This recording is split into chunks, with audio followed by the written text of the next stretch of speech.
Welcome to Operation Healing Heroes. Join us in the boat today as we feature retired U.S. Marine and Vietnam veteran Don Weber.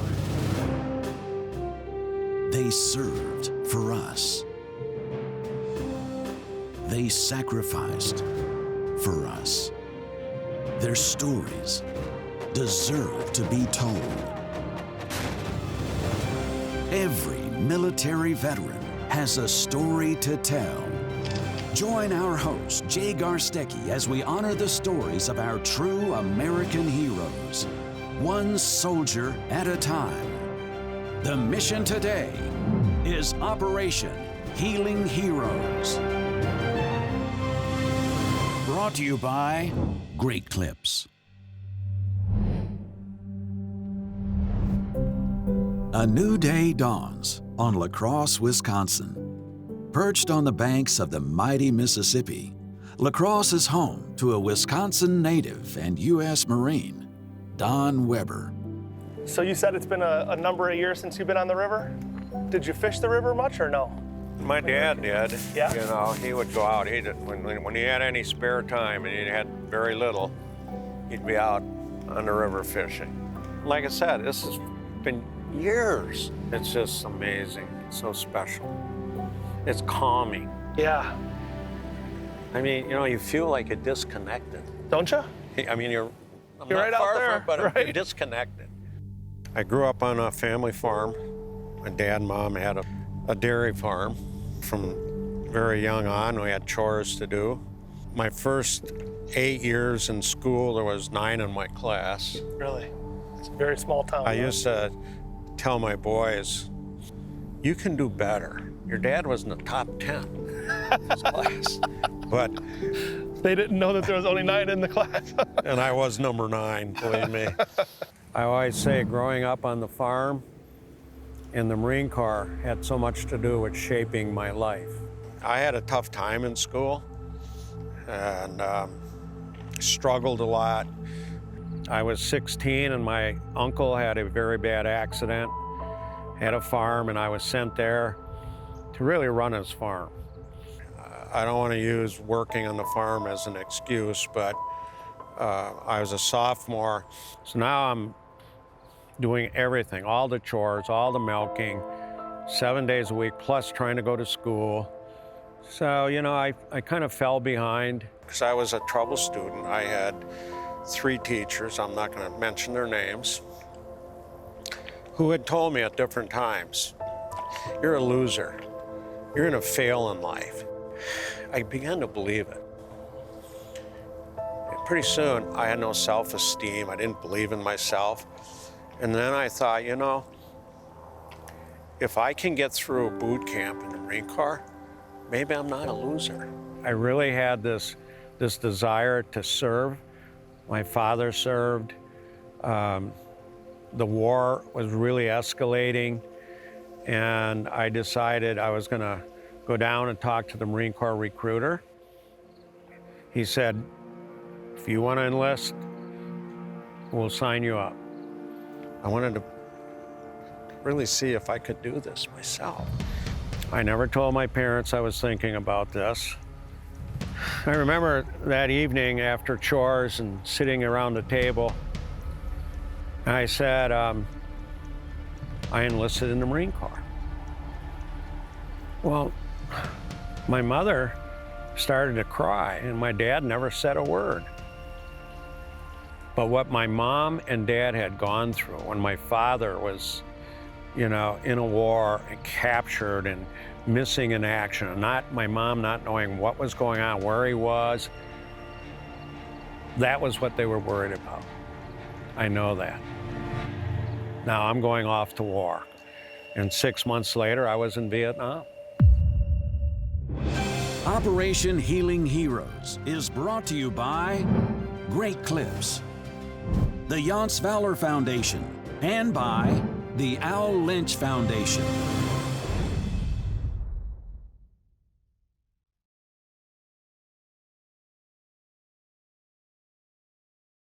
Operation Healing Heroes is a nonprofit organization dedicated to documenting the lives of our U.S. military veterans.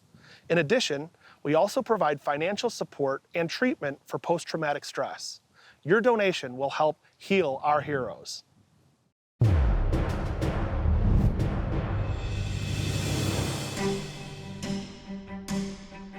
At the age of 18, Don Weber volunteered to go to Vietnam. Like I said, I enlisted, and boot camp, was a real challenge.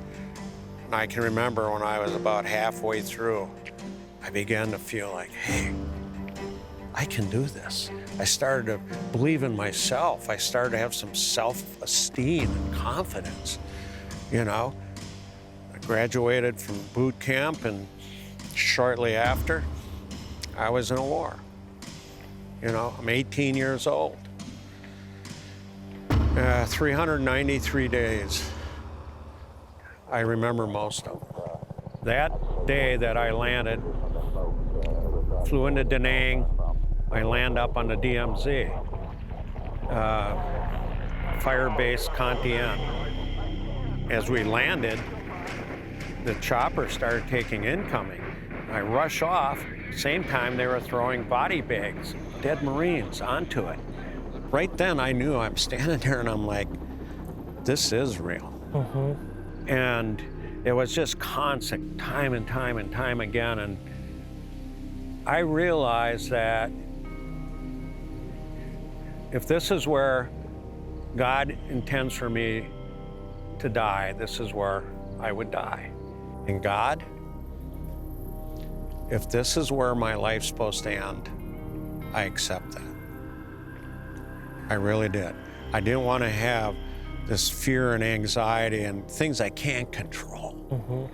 Growing up as a Christian, we were never encouraged or ever believed about, hey, taking another life. God didn't put us here, I don't believe, to want to take another life. But, I'm 18. I don't think it matters what age. And as I walked up to this individual whose life I just took, I was thanking God. It should have been me. It should have been me. Thank you, God. Then I walked up, and when you die in fear, your eyes are wide open. You die peacefully, you close your eyes and you pass.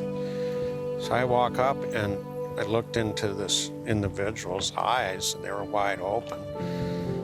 He was young like I was.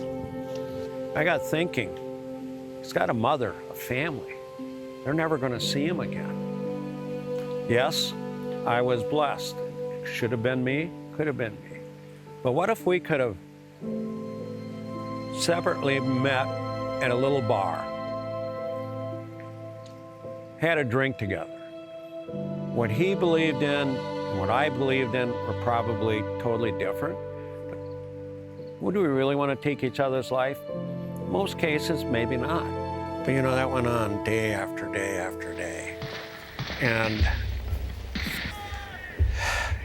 the hardest thing for me of all of that was all the innocent people. The NVA were ruthless. We'd be on a mission, and a little child comes running out with a grenade to throw at your men. Operation Healing Heroes is brought to you by Great Clips, Power Pole, and by St. Croix Rods.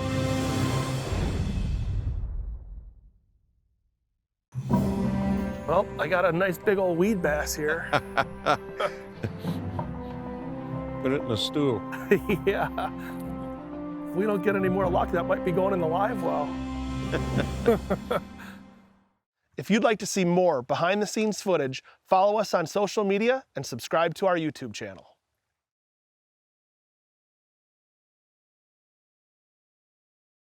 If you're a U.S. military veteran in Illinois, Wisconsin, Michigan, Minnesota, or beautiful sunny Florida, log on to our website, takeavetfishing.org, to find an event near you.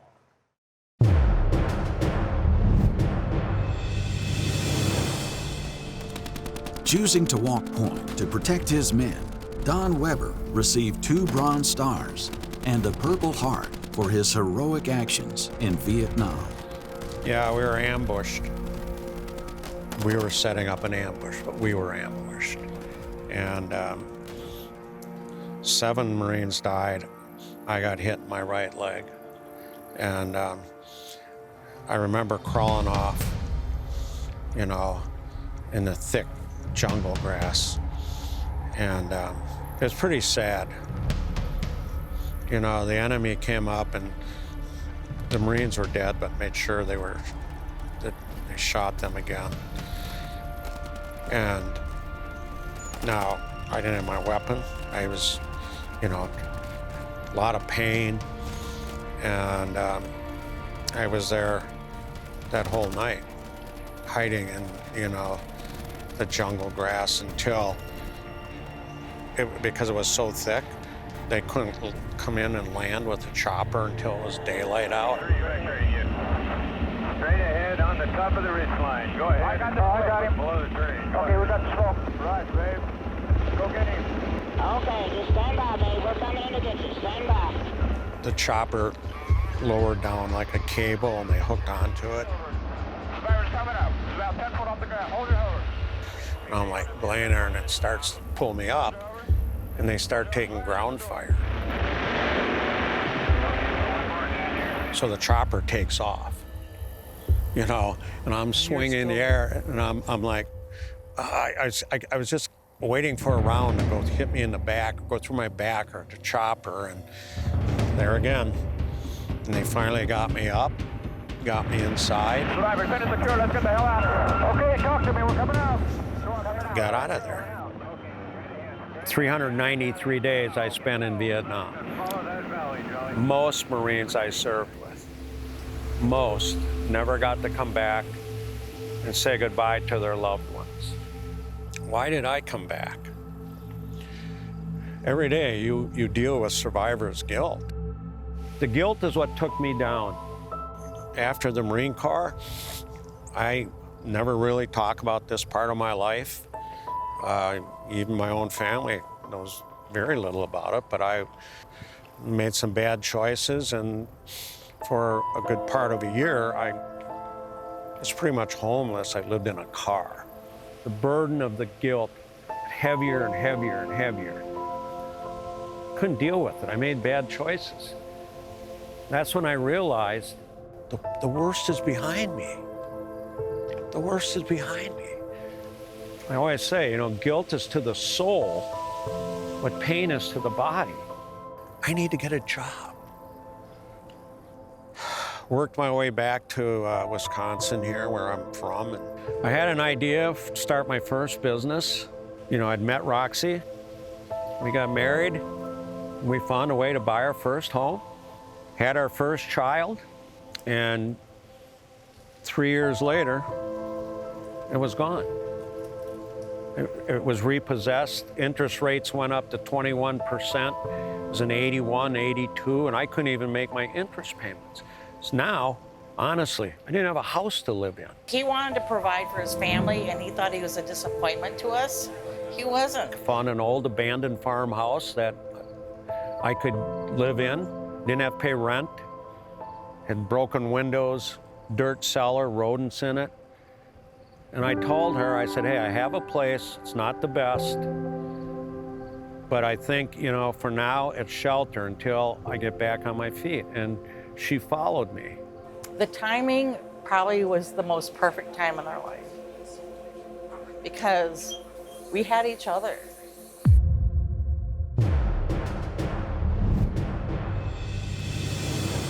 .220 believes post-traumatic stress, anxiety, and depression can heal. We've created 2 non-clinical interventions to be administered peer-to-peer, healing the root causes of the injury. Go to 220.org for more information.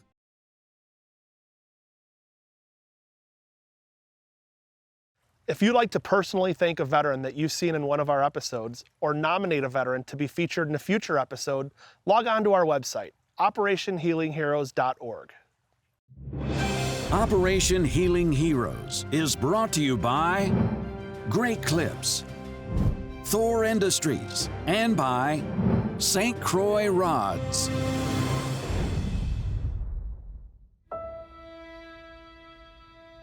So we lost everything. The bank foreclosed, lost the business, the very first business that I ever got into. To me, it didn't matter because I knew he would provide for us. He's a Marine. I can't imagine the courage it took for my dad to face his fears, to try to escape a concentration camp. But he did. If he hadn't done that, I wouldn't be here. And you know, some of the best things in life you will find are placed on the other side of fear. You have to walk towards your fears, not away from them. I know it's easy to say, but you'll be amazed at what you accomplish. You know, what's there for you. Take risks. Yes, you're going to fail. Understand that. There is nothing wrong with failing. As long as you learn from it, you become a smarter person, a better person. Lost my home at one time, but you know what? I didn't turn around. I kept moving forward. Now I'm blessed. Always face my fears. Always. Facing his fears, taking risks, and a deep love for his community has allowed Don and his family to forever change the landscape of La Crosse, Wisconsin, and provide jobs to countless families. My extended family, it's my employees. That's how I look at them. And if there are challenges in their life, and there are, you don't walk away from it. You're there to help them. You invest in them, you take care of them, you take care of their families. I mean, we all have things that happen in our life. So you want to be there for them. I've had some who spouse lost a job or a career and they thought, hey, we can't keep our home. No, we're going to help you until you get back on your feet. You know, the only reason I've had the kind of success I've had, I really truly believe, because of the people I've been surrounded with. I believe God determines who walks into your life. You decide who walks away and who you refuse to let go of. He's had so many wonderful people walk into my life, and people much smarter than me. And I'm blessed that they believed and trusted in my vision and my ideas. And, you know, they're the ones that, the reason we succeed. His employees are as equally important as his family. And to me, life is faith, it's family, serving others, and never giving up, perseverance. But you gotta have faith. And that faith, believe me, got me through.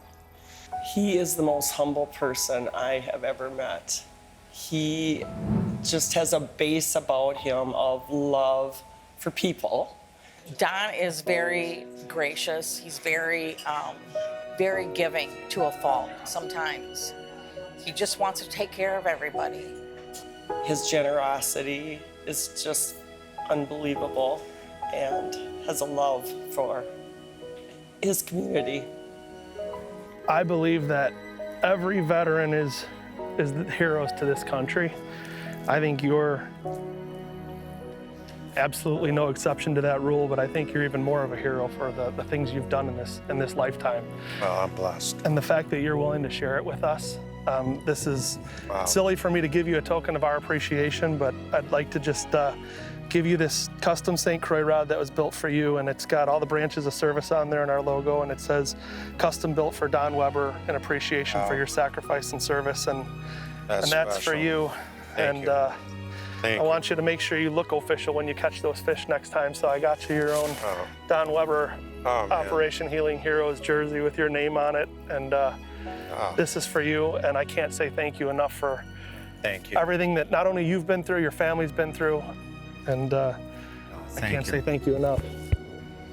I think when you enlist in the military, you don't realize, but it's a lifetime commitment.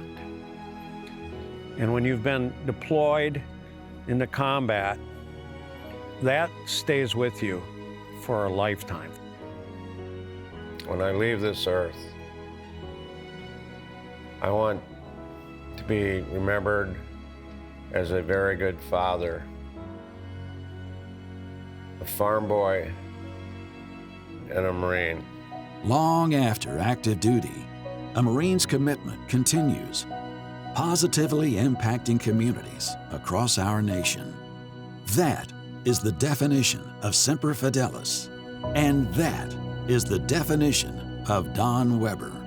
Always faithful. Semper Fi, Don. Semper Fi.